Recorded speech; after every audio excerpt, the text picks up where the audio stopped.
Welcome back, guys. My name is Patrick. This is the Fanatic Rundown. The Edmonton Oilers tied in the final minute of the third period 3-3, but I don't know, what I think was pretty much a bullshit penalty call on Leon Draisaitl.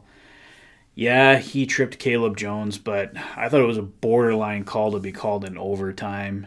Draisaitl would have been all alone, give the Oilers a chance to win, but instead get a penalty, the Blackhawks score on the 4-on-3 power play, and win the hockey game tonight 4-3. Overall, the Chicago Blackhawks were definitely the better team tonight. They had the more quality chances. They controlled most of the play. If there was a team that deserved the win more tonight, it was Chicago. But the Oilers had their chances. They couldn't capitalize when they needed to. A brutal mistake by Mikko Koskinen in the third period. Goes out to play the puck. Gives it right to the Hawks. They put it in, go up 3-2. Thankfully, Koskinen's giveaway wasn't the winning goal. Kane comes in with the game-saving goal in the final minute to tie it 3-3. Gets the Oilers a point at least tonight. Every point is crucial at this time of the year, so absolutely huge that the Oilers were able to get that point. But yeah, I shut the TV off with disgust tonight. It was a frustrating game to watch, frustrating game to lose. Definitely one of the Oilers' worst games under Jay Woodcroft. Woodcroft abandoned the 11 forward, 7 defenseman route tonight, went 12 forwards and 6D. Tyson Barrie ends up leaving the game with an upper body injury, so it works against the Oilers in that regard. Kind of ironic that the first game he goes with that, the Oilers get an injury on defense, so don't know the full extent of Tyson Barrie's injury. A few people were speculating on Twitter. I was one of them. There was some talk that maybe Justin Braun from the Philadelphia Flyers could be headed to the Oilers. He apparently left the Flyers game earlier tonight, and there was talk, maybe Justin Braun was getting flipped for Tyson Barrie. Obviously not the case. Justin Braun left his game with the flu. Tyson Barrie left this game with an upper body injury, so nothing happening there yet. There is some talk, though, that Justin Braun could be coming to the Oilers. The Oilers have been scouting the Philadelphia Flyers very heavily over the past while, and Justin Braun is a right-shot D that the Oilers could possibly be looking at. He makes $1.8 million UFA at the end of the year, so he's probably in the price range that Ken Holland would be looking at. So we'll see if anything happens there going forward.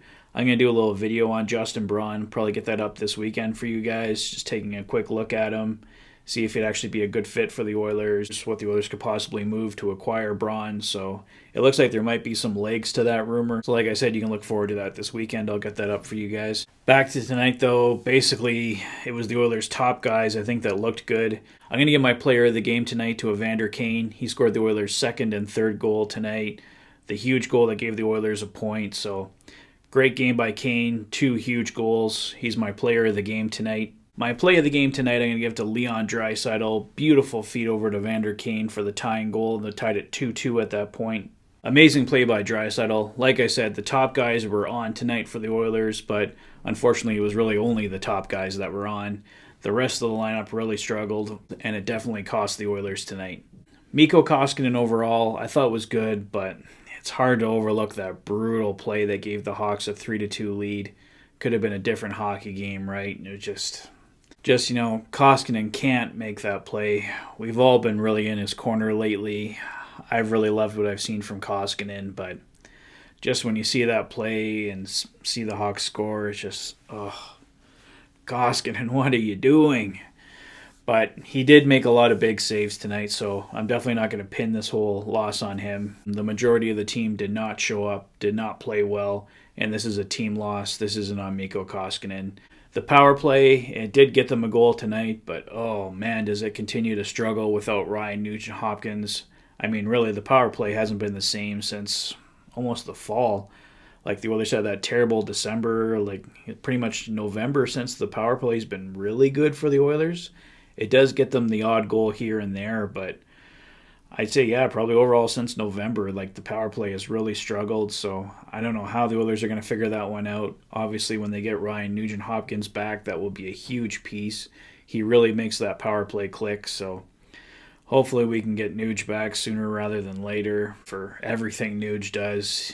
Nuge is probably close to being the Oilers MVP. I mean, Connor and Leon are amazing, but Nuge is kind of more of the unsung hero, the amount of things he does that probably go unnoticed by a lot of people. According to the reports today from Chris Johnston, Ken Holland isn't making any moves for goaltenders at the deadline, so Mikko Koskinen, Mike Smith, possibly Stuart Skinner are the Oilers guys going forward, so hopefully Koskinen can find that magic again. Hopefully Smith can continue playing well.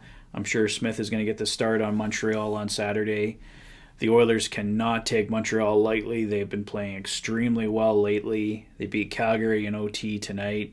Calgary, not an easy team to beat, and the Canadiens took them down. So the Canadiens are not to be underestimated. That's not going to be an easy cakewalk game for the Oilers like it was last time when they beat them 7-2, I believe. So the Oilers have to bring their A game on Saturday, get back in their winning ways because they're in a dogfight right now for a playoff spot, and now is not the time to take their foot off the gas. But I think that's all for me for tonight, guys. Let me know your thoughts on the game in the comment section below. If this is your first visit to the channel and you like what you see, please consider liking and subscribing for all the latest Oilers content. You've been watching the Oilers Fanatic.